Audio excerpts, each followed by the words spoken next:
Hello friends and welcome back to my YouTube channel. तो बात करते हैं कल के इंट्राडे स्टॉक्स के बारे में। तो मैंने हर रोज की तरह आज के दिन भी आपके लिए 3 स्टॉक्स निकाले जिनको आप कल बाय करके एक अच्छा खासा प्रॉफिट जनरेट कर सकते हैं। तो कौन से वो 3 स्टॉक्स है, कहाँ पे आपकी एंट्री एग्जिट स्टॉप लॉस होना चाहिए, इन सभी पॉइंट्स को हम इस वीडियो में डिटेल में डिस्कस करेंगे।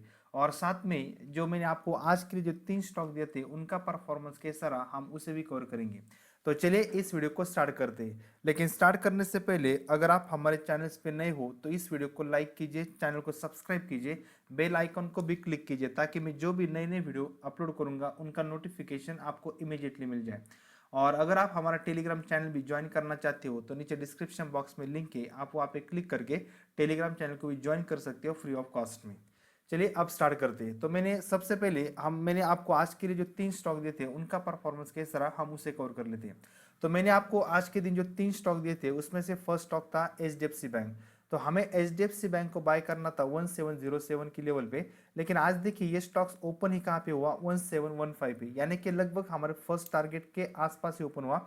लेकिन उसके बाद जैसे ही उसने डिप लगाया और हमारे बाइंग प्राइस के आसपास आया तो वहां पे हमें बाय करना था। और बाय करने के बाद हमारा स्टॉप लॉस 1700 का था, तो इसने हमारे बाइंग प्राइस के आसपास आया था। अगर आप लोगों ने वहां पे बाय किया होगा तो इस स्टॉक्स ने आज एक अच्छी खासी रैली दिखाई। अगर आप इसका हाई देखेंगे तो आज का जो हाई वो 1735 का है, यानी कि लगभग अगर आप इस बाइंग प्राइस पे अगर बाय करते और इसका टॉप कैच कर लेते हैं तो लगभग आप 17 मतलब 25 पॉइंट्स को कैच कर लेते हैं। लेकिन हमारा टारगेट कितना था, 1720 का, जो टारगेट हमारा इजीली अचीव हुआ। ठीक है, एक बात ध्यान में रखिए, जब भी मैं कोई आपको बाइंग के लिए मतलब बाइंग के लिए कोई लेवल बताता हूँ या फिर सेलिंग के लिए कोई लेवल बताता हूँ तो वो स्टॉक्स अगर उसके आसपास 2-3 रुपए ऊपर नीचे भी ओपन होता है तो चलता है। लेकिन अगर ऊपर ओपन होता है तो जब हमारे बाइंग प्राइस पे आएगा तो वहां पे आपको बाइंग करनी होगी। और अगर सेलिंग के लिए जो भी मैं आपको लेवल दूंगा अगर उसके नीचे कुछ ओपन होता है 2-3 पॉइंट्स तो फिर हमारे प्राइस के आसपास आने के बाद आप उसे वहां सेल कर सकते हैं। हाँ, बहुत अगर 2-3% का अगर gap up gap down open होता है तब उस समय पे उस स्टॉक्स को मतलब हमें इग्नोर करना होता है। तो जो मैंने आपको 3 स्टॉक दिए थे एचडीएफसी बैंक, वहां पे हमारे दोनों टारगेट हिट हुए। अब जो मैंने आपको सेकंड स्टॉक दिया था एचडीएफसी लाइफ का, तो एचडीएफसी लाइफ का देखिए क्या हुआ। हमें इसे बाय करना था 603 पे, लेकिन आज की अगर इसकी ओपनिंग देखेंगे तो ओपन हुआ था 603.70, यानी कि 70 मतलब पॉइंट 70 ऊपर ओपन हुआ। तो यहाँ पर ना पोजीशंस बनाना थोड़ा डिफिकल्ट था। अगर किसी ने सोचा होगा कि ऊपर ओपन हो गया हम 603 पे बाय करेंगे, लेकिन ये पोजीशंस मतलब इतना फास्ट मूवमेंट हुई, इसने फर्स्ट कैंडल में ये स्टॉक्स ने लो लगाया 590, तो यहाँ पे पोजीशंस बनाना थोड़ा डिफिकल्ट था। फिर भी अगर किसी ने बाय किया होगा तो यहाँ पर उसका स्टॉप लॉस हिट हो गया, मतलब स्टॉप लॉस हिट हुआ होगा। तो जो सेकंड स्टॉक था एचडीएफसी लाइफ, तो हम इसे मतलब इसका रिजल्ट डिक्लेयर करेंगे कि यहाँ पर स्टॉप लॉस हिट हुआ। और जो हमारा थर्ड स्टॉक था सन टीवी, तो सन टीवी में भी हमारा स्टॉप लॉस हिट हुआ क्योंकि इसका अगर बाय करना था 780 पे, तो ये स्टॉक ओपन हुआ था मतलब 784 पे, उसके बाद इसने डिप लगाया। और अगर किसी ने इसको 780 पे अगर बाय किया होगा तो इसने हमारा स्टॉप लॉस हिट किया। स्टॉप लॉस 776 का था और इसने लो लगाया 775 का, मतलब 775.50 का, मतलब इसने लो लगाया। और उसके बाद फिर से इसने आप साइड की रैली दिखाई जहाँ पे हमें फर्स्ट टारगेट मिला होगा। लेकिन अगर आपका स्टॉप लॉस सिस्टम में लगा होगा तो इस स्टॉक्स में भी हमारा स्टॉप लॉस हिट हुआ। तो अगर आज के दिन हम तीनों स्टॉक्स की अगर बात करेंगे तो सिर्फ फर्स्ट स्टॉक्स में हमारे दोनों टारगेट हिट हुए और सेकंड और थर्ड स्टॉक्स में हमारे स्टॉप लॉस हिट हुए। अगर दोनों स्टॉक्स में अगर आपके स्टॉप लॉस हिट हुए होंगे ना तो भी आप प्रॉफिट में होंगे। कैसे, देखिए, अगर आप एचडीएफसी बैंक में पोजीशंस बनाते हैं तो यहाँ पर लगभग हमारा 13 पॉइंट्स का प्रॉफिट है। ठीक है, हमें बाय करना था 1707 पे, हमारा टारगेट 1720 का। अगर आप इतना टारगेट भी कैप्चर किए होंगे तो एचडीएफसी बैंक में हमारा टोटल जो प्रॉफिटेबल पॉइंट है वो 13 है। और अगर इन दोनों में आपका स्टॉप लॉस हिट हुआ होगा तो कितने पॉइंट गए होंगे, देखिए। एचडीएफसी लाइफ में हमारा जो स्टॉप लॉस था वो सिर्फ मतलब 3.5 रुपीज का था। ठीक है, अगर एचडीएफसी बैंक में हमने 13 पॉइंट्स को कवर किया, ठीक है, प्रॉफिट आया।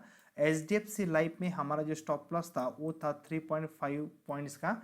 और जो सन टीवी था उसमें हमारा स्टॉप लॉस था 4 पॉइंट का। अगर आपका दोनों का स्टॉप लॉस हिट होगा फिर भी आपके 7.5 पॉइंट का ही स्टॉप लॉस हुआ, फिर भी आप आज के दिन मतलब यहाँ पर प्रॉफिटेबल निकले होंगे लगभग 5 पॉइंट से। ठीक है, तो अगर आप थर्सडे से देखेंगे, ठीक है, थर्सडे हुआ, फ्राइडे हुआ, उसके बाद मंडे, हम लगातार प्रॉफिट में मतलब हमारे लगातार दोनों टारगेट हिट हो रहे, लेकिन आज के दिन हमारे दो स्टॉक्स में स्टॉप लॉस हिट हुआ और सिर्फ एक ही स्टॉक्स में हमारे 1:2 का टारगेट निकला, लेकिन वो एक स्टॉक्स में भी हमारा आज का दिन प्रॉफिट में ही निकला। ठीक है, तो अब हम बात करते हैं कल के स्टॉक्स के बारे में। तो कल के लिए मैंने आपके लिए जो 3 स्टॉक्स निकाले, उसमें से फर्स्ट स्टॉक है सिप्ला। ठीक है, सिप्ला में कल एक अच्छी खासी मूवमेंट आने के चांसेस है। देखिए सिप्ला में अगर आप देखेंगे ऊपर, तो यहाँ पर मतलब 50 मिनट चार्ट पे यहाँ पर ऊपर एक स्ट्रॉन्ग रेजिस्टेंस ट्रेंड लाइन का फॉर्मेशन हुआ है और इसने इस रेजिस्टेंस को मल्टीपल टाइम हिट किया है, मतलब लगभग इसने 6 टाइम्स इस रेजिस्टेंस को हिट किया है। तो कल अगर ये रेजिस्टेंस ब्रेक होता है, कल अगर ये रेजिस्टेंस ब्रेक होता है तो इस स्टॉक्स में एक बड़ी अपसाइड की रैली आने के चांसेस है। तो कल हम क्या करेंगे, इस स्टॉक्स को हम बाय करेंगे। अगर ये 1492 को ब्रेक करता है तो हम इसे बाय करेंगे, हमारा स्टॉप लॉस होगा 1486 का और हम इसमें फर्स्ट टारगेट लेके चलेंगे 1500 का और सेकंड टारगेट होगा 1504 का। तो कल आप अपने वॉच लिस्ट में इस स्टॉक्स को रडार पर रख सकते हैं। जो मैंने आपके लिए सेकंड स्टॉक्स निकाला है वो सेकंड जो स्टॉक्स निकाला है वो है बजाज फिनजर।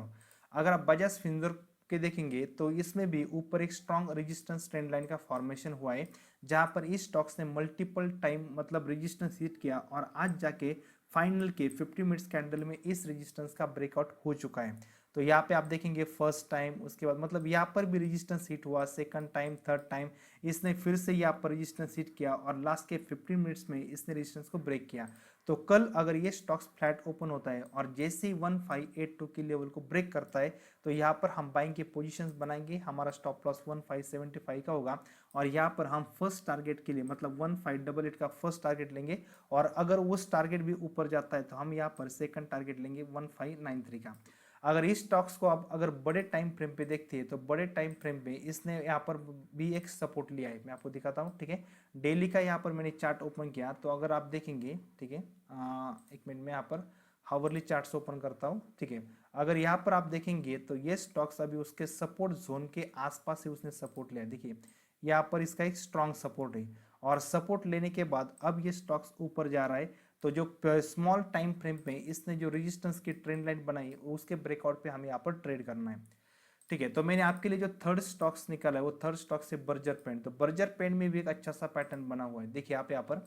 ठीक है, मैं इसको 50 मिनट चार्ट पे ओपन करता हूँ। ठीक है, ठीक है, अगर आप बर्जर पेंट्स को देखेंगे तो यहाँ पर बर्जर पेंट में भी यहाँ पर एक ऊपर मतलब स्ट्रॉन्ग रेजिस्टेंस ट्रेंड लाइन का फॉर्मेशन है। अगर आप देखेंगे तो इसने इसको ना मल्टीपल टाइम हिट किया है, मल्टीपल टाइम और ये एक असेंडिंग ट्रायंगल का भी पैटर्न है। ठीक है, ये एक असेंडिंग ट्रायंगल का भी पैटर्न है जहाँ पर इसके लो अप साइड शिफ्ट होते जा रहे और अब फाइनली यहाँ पर ना मतलब बहुत देर से यहाँ पर ये सस्टेन कर रहा है। तो कल अगर इस ट्रेंड लाइन का ब्रेकआउट होता है तो इसके भी कल चलने के चांसेस ज्यादा है। तो हम क्या करेंगे, 509 जैसे ब्रेक होता है तो उसे हम बाय करेंगे, हमारा स्टॉप लॉस सिर्फ 2 रुपीज का होगा 507 का और यहाँ पर हम फर्स्ट टारगेट लेंगे 512 का और सेकंड टारगेट होगा हमारा 514 का।